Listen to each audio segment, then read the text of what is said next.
Il y a une différence énorme entre les grands crus de Bordeaux et les grands crus de Bourgogne.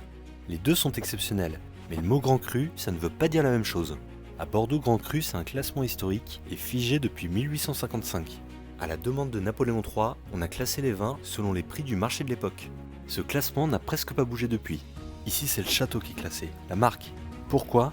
Parce que les domaines sont immenses. On a des grands crus qui font 100 hectares d'un seul tenant. Sur des terrains aussi grands, le sol, l'exposition et même le raisin ne sont pas les mêmes partout. Les vins issus de ces différentes parcelles sont assemblés pour créer le grand vin signature du château. L'unité qui fait le vin finalement, c'est pas la terre, c'est le château qui est planté au milieu, la marque. En Bourgogne, c'est complètement l'inverse. Il n'y a pas d'assemblage. Là-bas, un domaine, c'est beaucoup plus petit et beaucoup plus éparpillé. Le vigneron possède un hectare d'un village, un autre hectare dans un autre village, etc. C'est pour ça que vous verrez souvent un propriétaire produire aussi bien du Gevrey Chambertin que du Pommard ou du Meursault. Ce morcellement date du Moyen-Âge.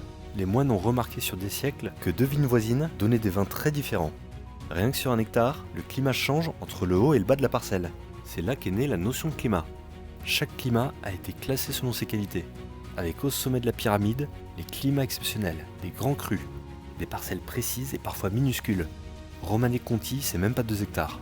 C'est pour ça que sur l'étiquette, on a d'abord le terroir, Romanée-Conti, et ensuite seulement le nom du domaine du vigneron. Le vigneron peut changer, un grand cru restera un grand cru.